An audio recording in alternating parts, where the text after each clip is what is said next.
Bonjour à tous et bienvenue dans ce nouvel épisode de l'œil de l'Obs. Vous avez sans doute reconnu l'endroit. Nous sommes ici sur le parquet de la salle Omnisport Gaston Médecin, le terrain de jeu de l'AS Monaco Basket. Et si le club a brillé cette année en Euroleague, c'est bien sûr grâce au talent de ses joueurs, à la détermination de son coach, mais aussi grâce au travail acharné des Roca Girls. Ces danseuses imaginent des chorégraphies toujours plus spectaculaires. Nous allons les suivre aujourd'hui. C'est parti!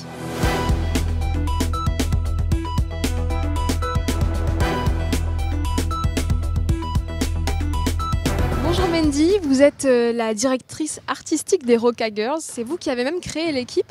Et alors, est-ce que vous pouvez nous dire tout simplement comment on devient Roca Girls ? Bonjour, alors pour devenir Roca Girls, on organise une audition par an, en général courant août puisque la saison redémarre fin septembre.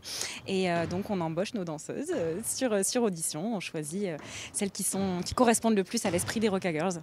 Racontez-moi un petit peu, quel a été votre parcours, comment vous avez décidé de devenir Roca Girls, même de créer les Roca Girls ?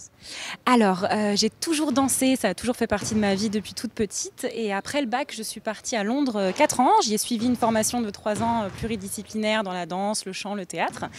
Et au tout début, j'ai eu une chance incroyable. Par l'intermédiaire de connaissances communes, j'ai rencontré Oleksiy Yefimov, qui est le general manager du club. On a eu un premier entretien, il m'a expliqué qu'il cherchait à créer une équipe de danseuses pour la Roca Team qui n'existait pas encore. Et on a fait un premier test en fait, 1 match, 2 matchs, 3 matchs et on s'est très bien entendu. Je pense qu'on a très bien travaillé ensemble. Et à partir de là, on a commencé à travailler à l'année et à développer de plus en plus le projet. Et ça s'est fait tout seul, de fil en aiguille. Et on a vraiment eu la chance de suivre toute l'évolution de la Roca Team. On est parti de Pro B, on a suivi la montée en Pro A, les premières qualifications pour les championnats européens, et puis cette année l'Euroleague, donc la cerise sur le gâteau, voilà. C'est une fierté pour vous, vous pensez que vous contribuez aussi au succès du club finalement ? Oh, ça me met les frissons. Oui, c'est une fierté, ça c'est certain. En plus, j'ai eu la chance de faire toute ma scolarité ici à Monaco, donc je me sens chez moi. Dans le public, je retrouve tous les gens avec qui j'étais à l'école, tous les gens que je connais depuis toute petite, donc forcément, ça a une saveur particulière. Et contribuer, je l'espère. En tout cas, c'est ce qu'on essaie de faire puisqu'on essaie d'apporter du spectacle. On a déjà le spectacle sur le terrain avec tous les hommes qui font le boulot et qui sont vraiment fantastiques. Et nous, on apporte un petit peu la touche féminine, la touche glamour, le sourire et on dynamise les temps morts de manière à ce qu'il n'y ait pas de redescendre dans l'énergie en fait. On apporte de l'énergie à chaque temps mort. Est-ce que vous pouvez expliquer votre rôle en tant que chef ? Alors, ça va de toute la préparation en amont, donc la création des chorégraphies, le choix des musiques, le choix des costumes, à savoir que tout est fait vraiment en collaboration avec le club. Donc on regarde ensemble, moi je leur soumets des chansons, des costumes, ils me valident ou pas, mais en général on s'entend super bien parce qu'on a la même vision des choses. Donc toute la les préparations en amont sur l'aspect créatif.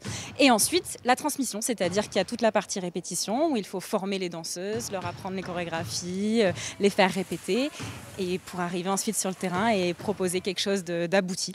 Comment est-ce que vous trouvez toutes ces inspirations ? Parce que je sais qu'il y a parfois 14 chorégraphies en un seul match. Vous me disiez tout à l'heure que vous en aviez une 60aine en tête. J'ai arrêté de compter parce que ça fait maintenant, je sais même plus 7 ou 8 ans qu'on est là. Donc c'est vrai qu'à un moment donné, j'ai même perdu le fil.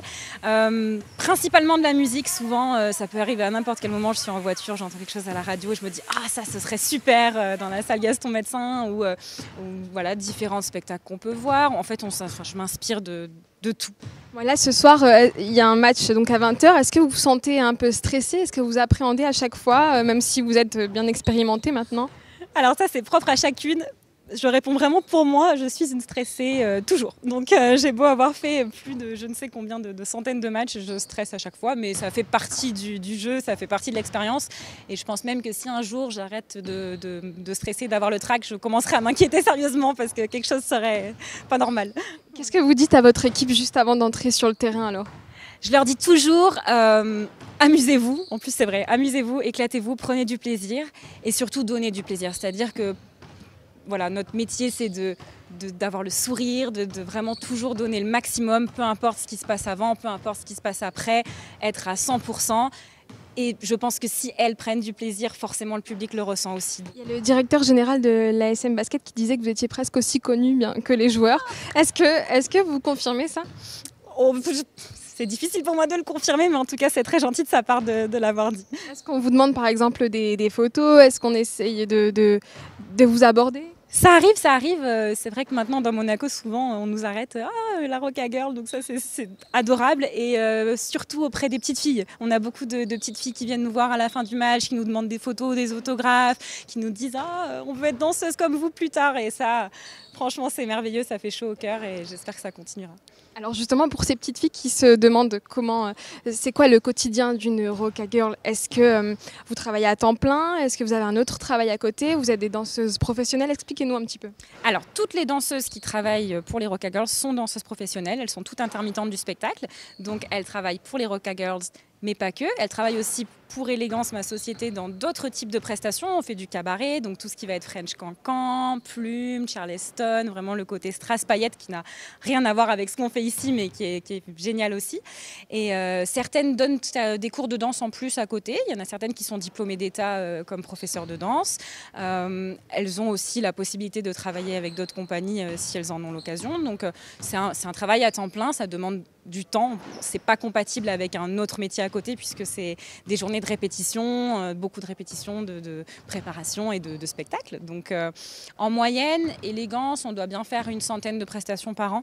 Donc c'est quand même, ça prend du temps.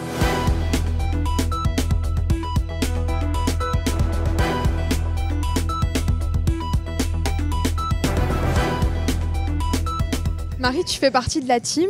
Là, on est à moins d'une heure du match. Comment tu te sens? Écoute, un petit peu stressée. On a une nouvelle choré aujourd'hui qu'on vient d'apprendre récemment. Donc toujours le petit stress de la nouvelle chorégraphie. Mais dès qu'on est dedans, dès qu'il y a tout le public qui rentre, ça met une ambiance dans la salle qui te prend au cœur. Et du coup, tu es obligé d'être motivé et de te dire « Ok, c'est maintenant que je dois tout donner ». Est-ce que tu n'as pas peur quand même de te tromper de pas, d'oublier, d'avoir un trou de mémoire? Toujours, ça fait partie, je pense, de la carrière d'une danseuse. Dès qu'on a une nouvelle chorégraphie ou un nouveau spectacle, on a peur de se tromper. Mais c'est justement ça notre challenge, c'est de rattraper, de faire en sorte déjà de ne pas se tromper en connaissant notre choré. Et si on se trompe, ok, on garde un grand sourire, on continue, on donne tout et on finit la choré. C'est une fierté pour toi de faire partie de cette équipe? C'est génial, c'est vraiment génial. Je les suis sur les réseaux depuis pas mal d'années. Et là, pour le coup, de les avoir intégrés depuis septembre, c'est vrai que c'est un enrichissement dans une carrière artistique, dans une carrière de danseuse. Et c'est tout nouveau pour moi et c'est un tout autre effet que d'être sur une scène, par exemple en cabaret.